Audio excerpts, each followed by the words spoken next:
Good day, educators, teachers, administrators, superintendents.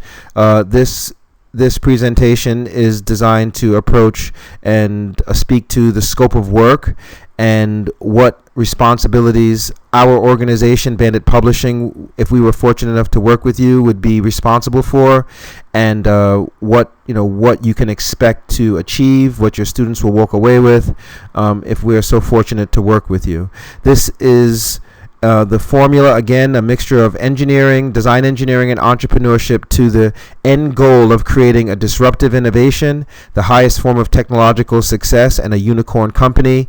All investors want to invest in unicorns. Unicorn is basically a company doing $1 billion in sales, a startup company doing $1 billion in sales a year. And the reason why it's called a unicorn is because it's extremely rare.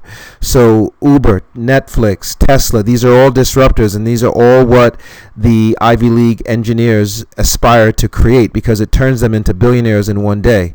And the goal and the entire thrust of this program is to teach your students to create both of those things, the disruptor and the unicorn, inside any discipline that they may find themselves in, whether it's hospitality or technology or textile industry or entertainment.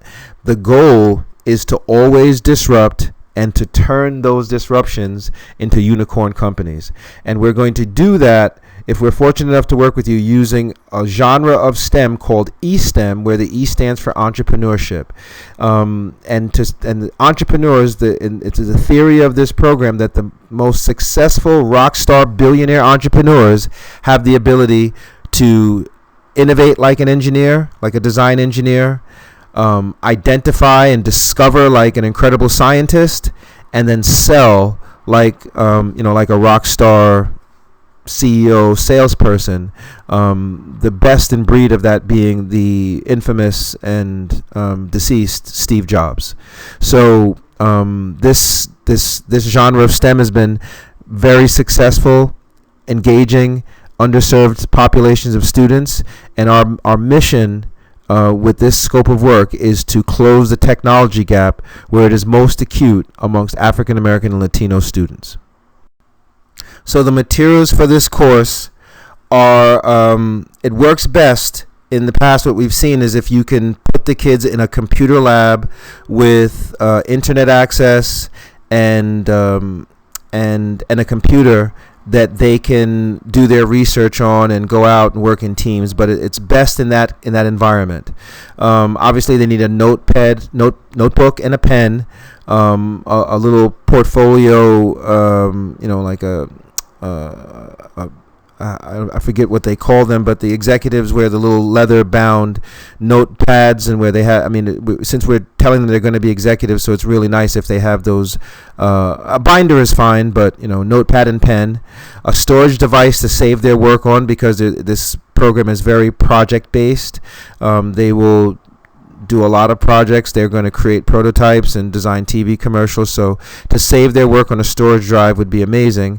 A classroom smart board, because we have electronic lesson plans, so for teachers to be able to play the lesson plans on the smart board while the kids are actually listening to it or viewing it on their laptops would be awesome. That would really help them to buy into the whole notion of technology.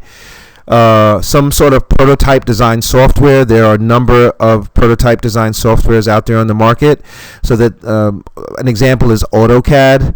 AutoCAD is a very popular engineering design tool that's designed in 3D, and there are a number of them, but AutoCAD is probably the most popular and probably best to have loaded on the computers, so that your students will be able to come out. They'll be able to get a job just because they have AutoCAD on their resume.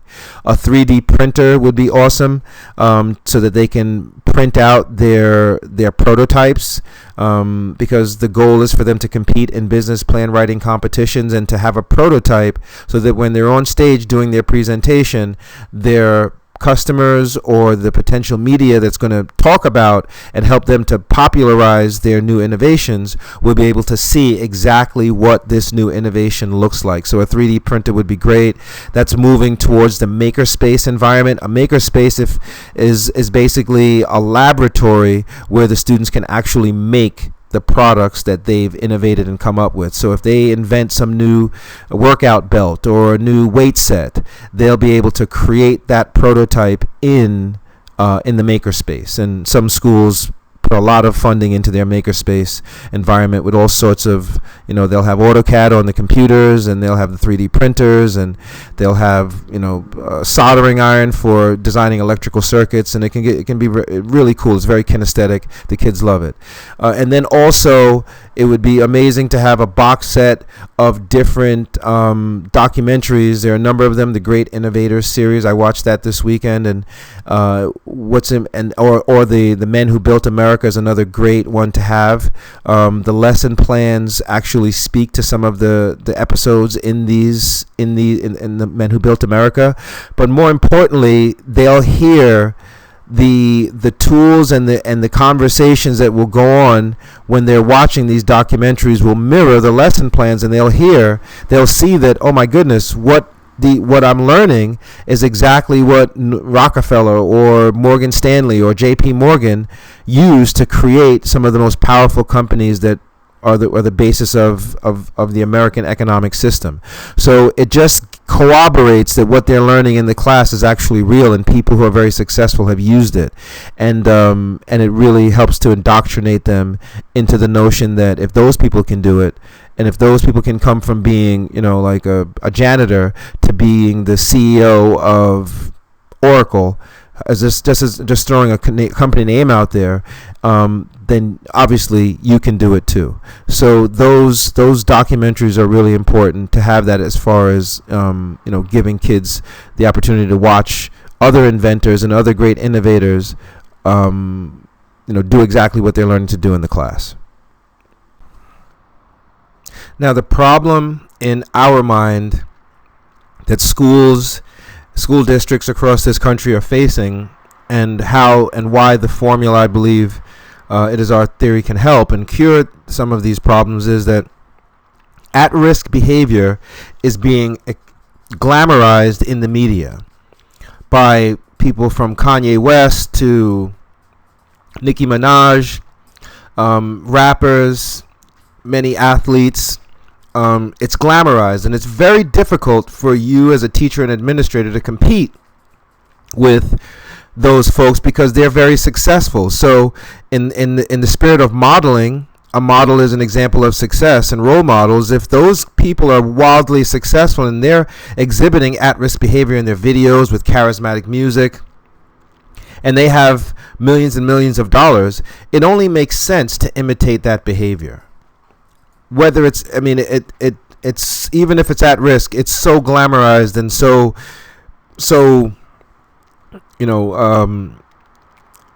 it's compensated. It's so heavily and incredibly compensated that even adults are going to and are, they're imitating that behavior. That's what you do. A model is an example of success. If it works, imitate it, copy it. So the formula allows us to sort of peel back the onion and explore and give the students an understanding that is at-risk behavior that you see being modeled by these celebrities is all an act. And it's an act to help sell you a product. And they get a chance to see, using the formula and the model, how these companies are working them over to get them to buy products, and everything from sneakers to Slurpees. And then they can make a choice and say, well, hey, if I imitate that behavior, I'm not going to be compensated. I'm going to end up in jail or dropping out of school or on drugs or something horrible. So they can understand what's happening. And that's part of the problem. It's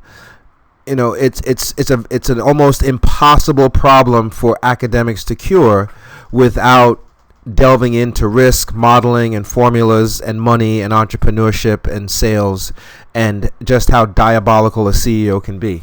So I think that is the core of the problem, and that's why students are not engaged in academics.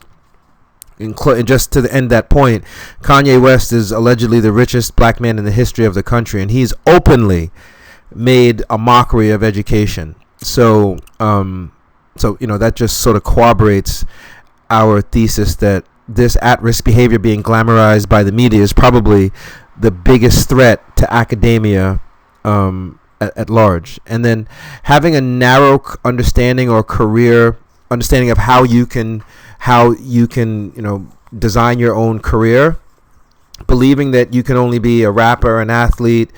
Unfortunately, a lot of young girls, being a stripper right now is a preferred career path. A lot of strippers go on to be wildly successful in the entertainment industry or in the reality show industry. I mean, it's just, it's a thing. And it's as crazy as it sounds, being a stripper right now is probably one of the most glamorized career paths for little black girls that don't know better, don't have parents to explain this to them. So we do that. We really get into different career paths and show students through.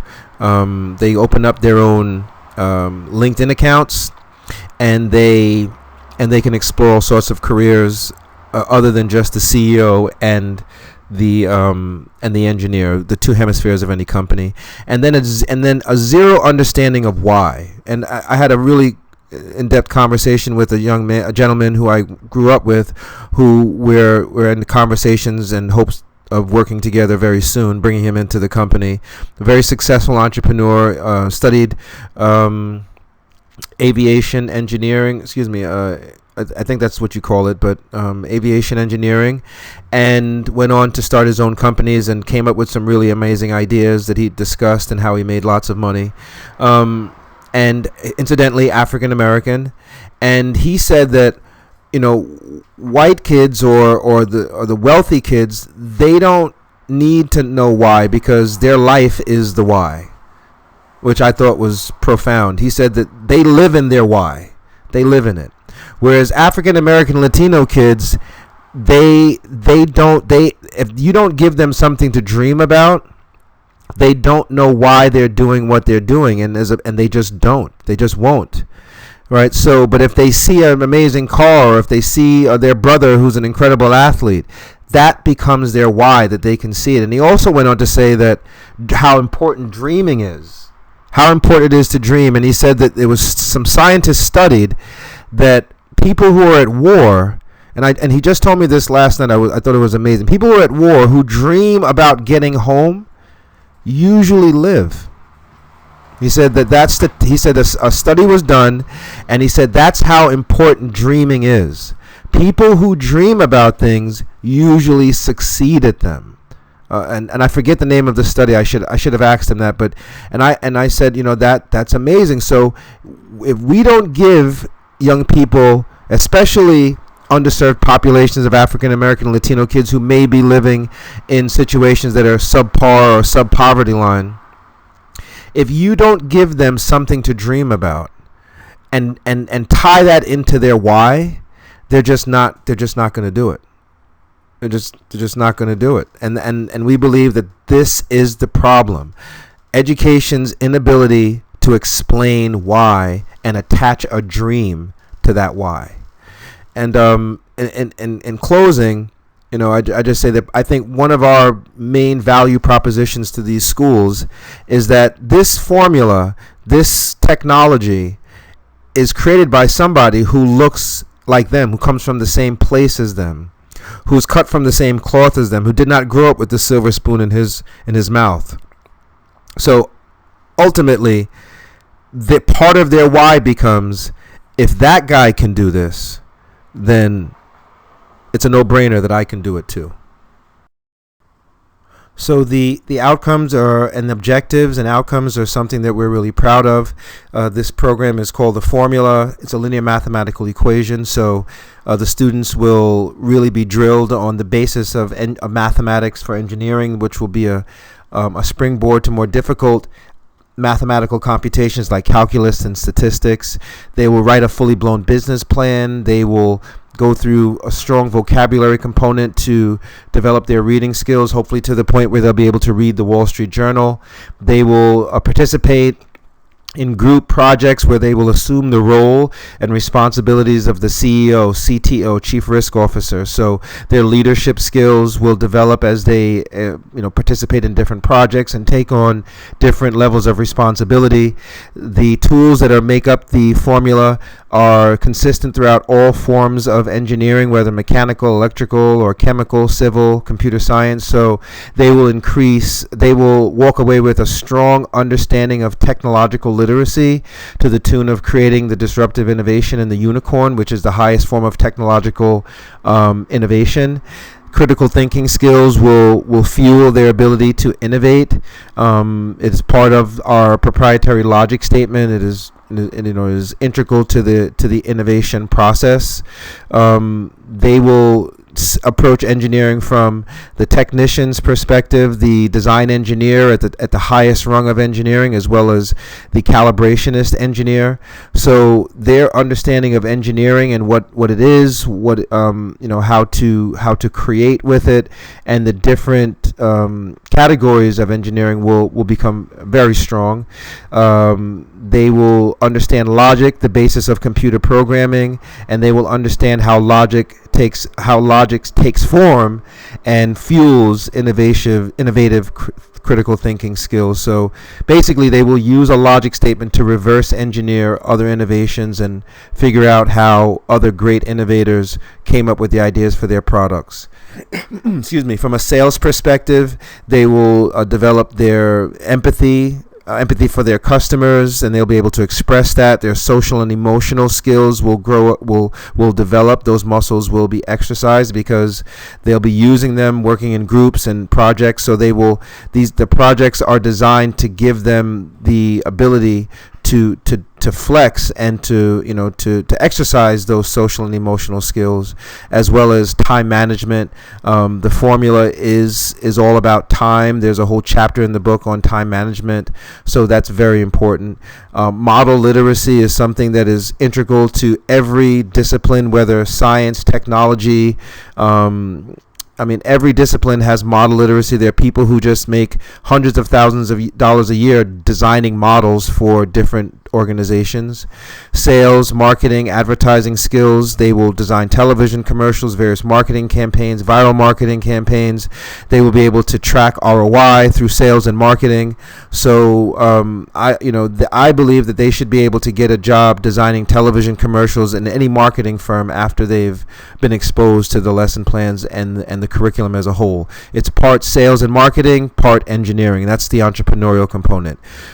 Increased speaking and presentation skills. They will get up and do group presentations, whether they are selling in sort of like in the Shark Tank capacity, or if they're doing a product launch to the media, whether they are, there's so many different opportunities as a CEO. Basically, a CEO is a cheerleader, and a salesperson. So their ability to get up and speak publicly will be tested. Their mettle will definitely be tested in that capacity. Again, there's about 1,000 vocabulary words, from marketing and advertising to M&A, to research and development, to value add, valuations. There's a very, at the beginning of the teacher's guide, there are about 400 or 500 vocabulary words, and the students will be given new vocabulary words every day so that they grow the lexicon of innovation, entrepreneurship, finance, marketing, investment, because this program, because it's entrepreneurship and technology, it straddles both of those disciplines and those spheres, and the vocabulary words are indicative of that. Again, time management, I guess that's a repeat there. I think we put time management as up at the top, but again, time management is a very big part of it. Sales and managing your time, and understanding how to explain ROI and expectations for earnings over time is going to be critically important, and the students will be able to articulate that and calculate that using the actual formula. So they will, time is everything, and they'll be able to chart it and plot it. So they're understanding that they are a product that they're going to bring to market, and the longer the product takes to sell, the less profitable the product becomes is going to be a big part of their thought process and the ethos of their upbringing throughout the course of this program.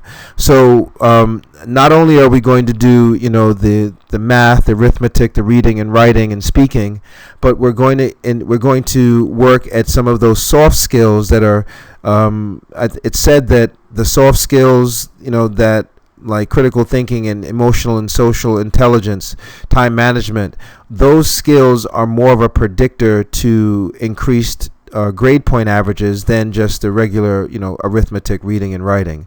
And the use of entrepreneurship gives your students license to flex those muscles. But if you just give them do the math or write your assignment by yourself, there's very little leeway in those exercises for them to grow their leadership and time management. I mean, time management, they can do that, but not social, emotional, and empathy, and those skills which are integral to being successful in the real world and studying together and and making sure they work together to get good grades. There's no place to develop those skills. So as far as entrepreneurship is concerned, in our opinion, it is our theory that entrepreneurship is the best and only place to develop those skills, and we're proud of the way we do it. So as far as the rollout is concerned, on our end, deliverables from a Bandit Publishing perspective, we are going to supply your school with 220 PACE digital lesson plans. These lesson plans include tests, homework assignment, quizzes, and class projects. They are videos similar to what you're watching right now, and they're small chunks, very simple, so that the teachers can learn the material along with the students and the help of our engineering mentor, our technology engineering mentor. The school for the acquisition would be afforded unlimited professional development for their teacher. Up to 4 teachers for a period of 1 year. The mentor, the engineering mentor that we hire, we're hiring all engineers and computer science majors, as well as marketing students, because the formula is half technology and innovation, half sales and marketing. The in-class mentors will be able to will help and co-teach with the teachers at a frequency of 3 times via Zoom call each week and 1 in-person meeting per week. There is also an audio book and a soft cover book that we give the students. The thought process there is, depending on their reading level, if we give them the book and the audio book at the same time, they can essentially watch me as the author read the book to them. So hopefully this helps them to develop their reading comprehension, because they don't have to fight through reading it. It's almost like they're reading and being read to at the same time. Again, 3 Zoom co-teaching classes per week, 1 in-class co-teaching class with the mentor. There's also a bit throughout the lesson plans. There's a business plan competition preparation. So the class will culminate with the students delivering a fully blown business plan in the same way that the Shark Tank sort of works. And this will be sort of like in as far as boxing is concerned, you go to the gym and you spar with the other boxers on your team. in preparation for going out and fighting, in the amateurs, just as an analogy, not to bring up fighting. So the students will be able to participate in business plan writing competitions that are tech-based, where they could win, $20,000 up to $100,000 as a team and get their products patented, and give them money and funding in sort of an incubator capacity, where they can actually start their company. And when they go to college, they can work on this company. And the ideal or utopia for that is that when they graduate from college, they would not even have to look for a job. They would get funding and start their own business and be off, whether they are they're going to open up a new line of automotive shops as a franchise, or they're going to start doing home improvements if they get good with, wood shop. And I have some friends that have actually done that. So that is the goal. And last, 8 in-class guest appearances with yours truly, the author, and that you get 8 of those per year. And I will obviously be at the culmination of the class for the business plan competition to act as either a host or a judge, and schools can invite parents to see that. And parents, once they come in and see what their kids are capable of, as far as now they've increased their vocabulary and their behavior, and they start talking about sectors and investment and hedging and disruptive innovations and engineering and innovation and next generation technology. Once the parents start to hear the kids talking like this, they'll be very pleased, and they'll know that their tax dollars are being spent appropriately. The goals of the program are, we're pretty proud of them, and some may say they're aggressive. Within the space of 2 years, it is our expectation that if instituted on throughout the entire school, and if all of the teachers are of the same mentality, the thesis and the theory of the program, that we expect 100% graduation rate, close to that. Let's say 95 to 100% graduation rate, if it's not that already. 100% college acceptance. Decreased disciplinary issues.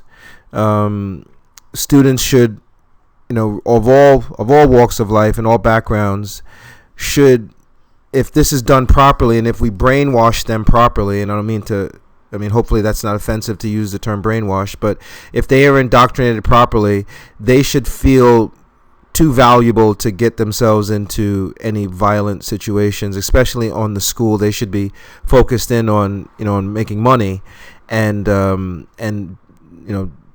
disciplinary issues, fighting, and that should all but evaporate over time in the space of a year.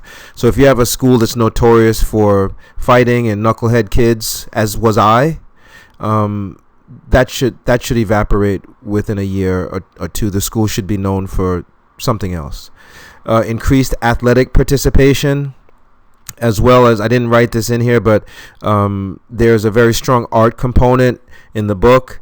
I am a former jazz guitar enthusiast, and there's in STEM, everyone is trying to put the A in there for art, science, technology, engineering, art, and math. And there's a very real reason for that. Art straddles innovation in a very real way, especially jazz music. Jazz music is all about improvisation and innovation.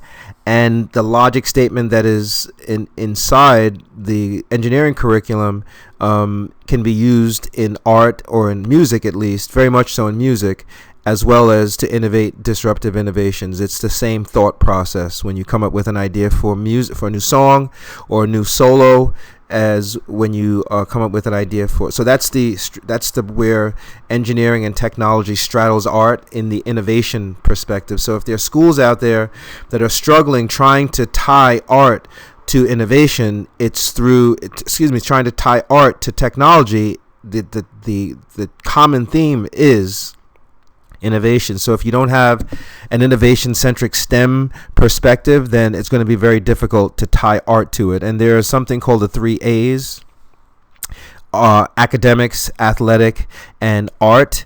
It's been said that you cannot be a complete completely educated person unless you have at least an appreciation and developed a certain level of skill in all three. And that's why we say that increased athletic participation is the goal and is an outcome of the program. It should have been in the outcomes component, but it is the goal. And we speak about that in the book as well as in some of the lesson plans. 100% attendance or very close to that.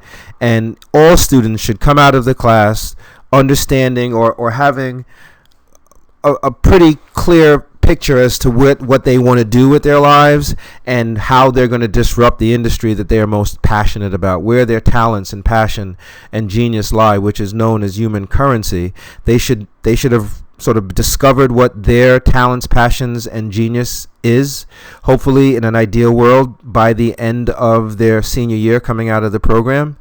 And their teachers should be, pushing them to develop their talents in those areas, whether it be athletics or academics or art, whatever their pursuit is, whether it's in the CTE space. They should have already explored that, and they should be gung ho. They should know what they want to do, whether they go to college or not. Obviously, we want them to go to college for some very real reasons. The cornerstone of success in business is all about relationships, and the relationships that will be decision makers in the future they're going to meet those people in college. So that is one of the reasons why we push college down their throat, not just because of the academic component, but because of the social equity.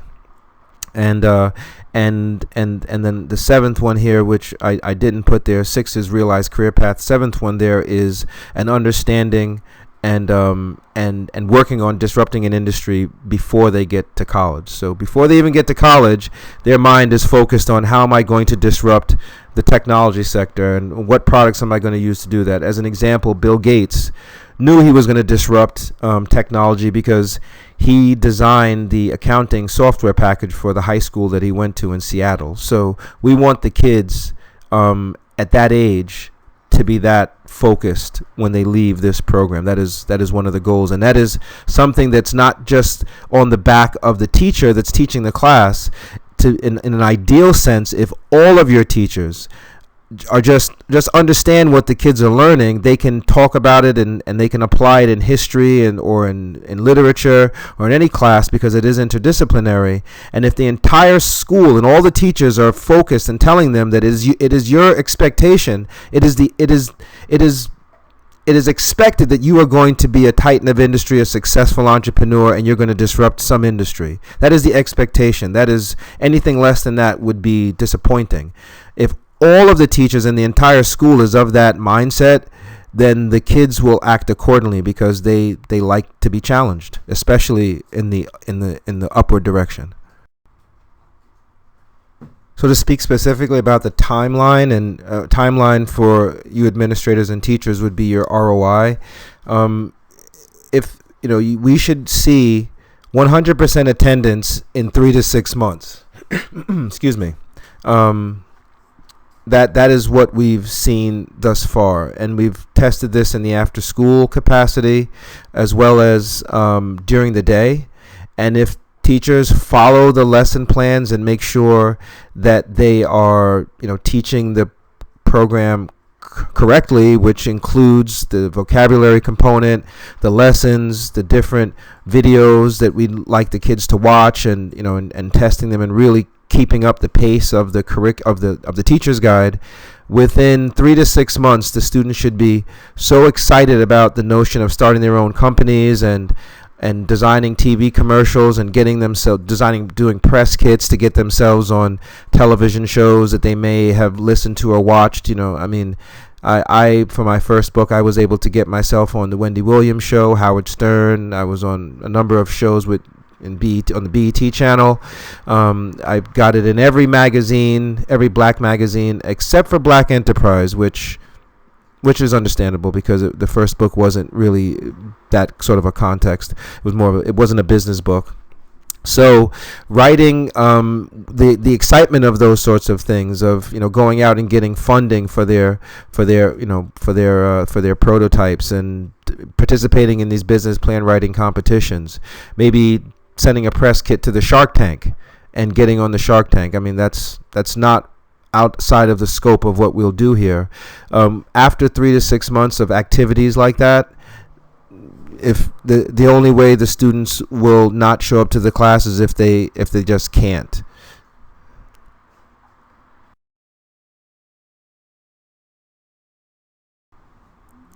So thank you so much for listening to this scope of work presentation. We are really excited to work with school districts throughout the country to close the technology gap, to sort of re-engineer, no pun intended, these incredibly gifted students. They are not less intelligent. They are not less motivated. They're not less capable or less,